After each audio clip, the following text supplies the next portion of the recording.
This is an interview for peep-magazine. We're still at the Baltic for the Northumbria Fine Art show, and we're here with another artist called Avery. Hiya. Hiya. And this piece kind of caught my eye again because I want to ask so many questions about this. Can you explain the work and what's the inspiration behind it? So the inspiration's kind of like the sort of pipeline of like incel culture to kind of right-wing radicalization.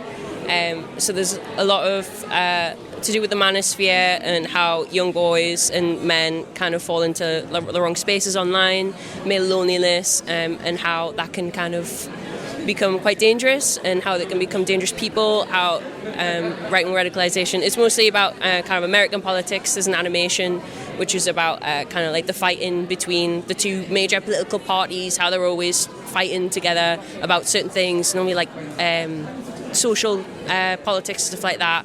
And the idea is that while they're fighting over stupid things like pronouns and stuff, the elites are off screwing everyone else over, blowing things up for the sake of blowing things up, and oil and money and the Epstein files, all of that kind of thing.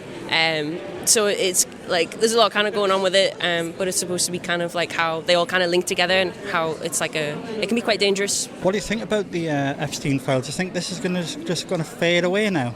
I hope not, because I mean it all came out, and then I mean Trump seems to have started like a war in the Middle East to kind of distract everyone. Yeah. So I'm hoping that more things kind of happen about it, because it's really horrible, and there's a lot of proof that's building up, but nothing's really catching on. I want to ask why in particular you've chose Grand Theft Auto, which is a groundbreaking game, one of the best ever made, in my opinion. Yeah, of course.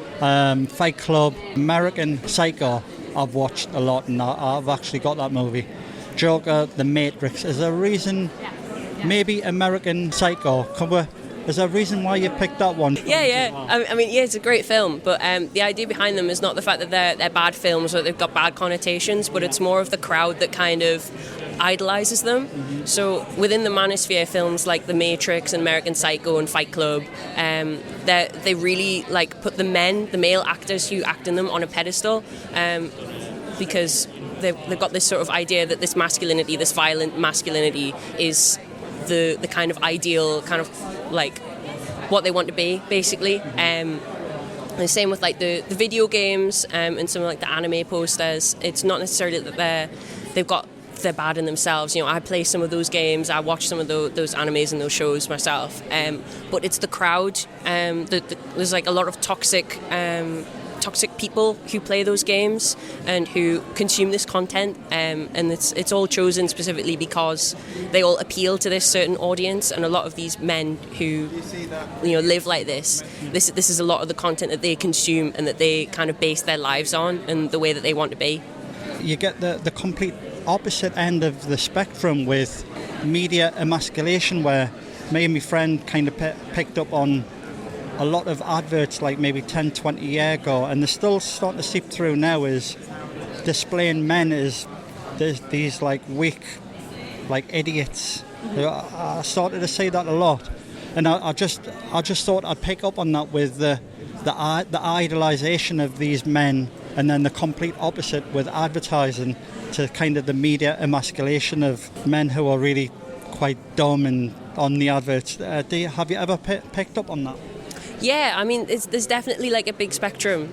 So, even I've got like a poster up there of Superbad, which is like, the characters in that are kind of that similar sort of thing.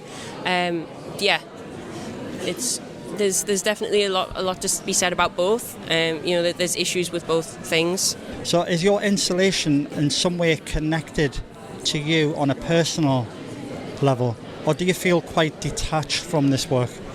I would consider it a bit personal, yeah. I mean, I look pretty alternative. I'm pretty openly queer and trans. So a lot of spaces like these types of men, they're very kind of anti-me, basically. Yeah. And a lot of these men are quite dangerous to minority groups like mine. It's a dangerous world, and especially at the minute, it's quite scary. When you're creating your work, are you confronting some? I think you've already answered, but Are you confronting something with your work here?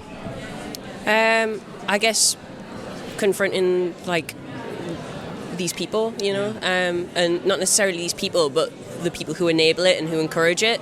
And I've got like posters of Andrew Tate on here as well. I mean, he's like one of the main encouragers, and Clavicular as well is another one. I've got like a Lux Maxim pyramid up there, which is inspired by, you know, the stuff that he talks about. These people, these men who have platforms and who are spreading these things to young impressionable boys. It's really dangerous. And yeah. Did you watch the Louis Theroux documentary not so long ago? Have you seen that? I haven't, but it's been on. I've been meaning to watch that one, but I haven't had time to watch stuff at the minute. So.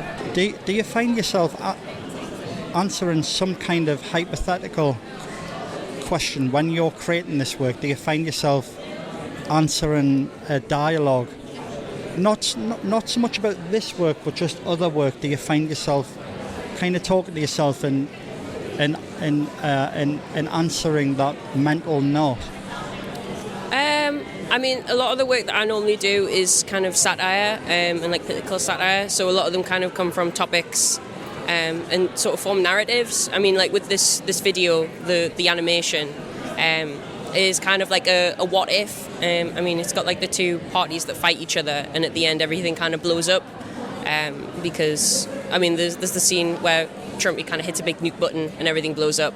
So it's kind of like if we continue to fight each other over needless stuff, everything's gonna die. I mean, like the planet and everything's being destroyed because we're focusing on the wrong things. Of course. Do you believe that working with your hands frees the mind? Yeah, 100%. Yeah, it's like I'm not a very good person with words. I don't know how I'm doing this. Like, I'm better at kind of working things out with my hands and kind of moving things, whether it's drawing or sculpture, that kind of thing. It's definitely a lot easier to channel what's going on in the mind when it's not words, you know. There's so much going on in heads and there's so many noises and voices. So moving hands is a lot easier and it helps get everything out. Could I ask about your experience at Northumbria Uni? Did you spend 3 years there? Yeah. So could I ask, have you had a good time there, or could you maybe briefly talk about your experience at Fine Art Northumbria Uni? Yeah, I mean, overall I had a pretty good experience. I mean, there's always been ups and downs. I think it also depends on, you know, like, we get assigned different tutors, and sometimes you click with a tutor, sometimes you don't. So sometimes that kind of impact how things go. So I've been lucky enough to have pretty good tutors. In first year I had one that I didn't really click well with, and that didn't go great. But other than that, it's been pretty good. I'm pleased to hear that. Pablo Picasso said his paintings become autobiographical, a diary. Would you confirm or say that your work is autobiographical and is like a diary? Not for me. I prefer to commentate on other things going on rather than focusing on myself. I find it easier to kind of work on other things rather than my own kind of diary of work.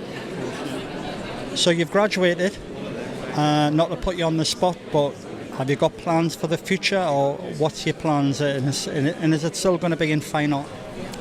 So I consider myself more of an illustrator, really, than a fine artist. This is not normally what I normally do, but after this I'm going to kind of channel more into the illustration, do a little bit of fine art on the side as well, but ultimately I kind of want to be an illustrator.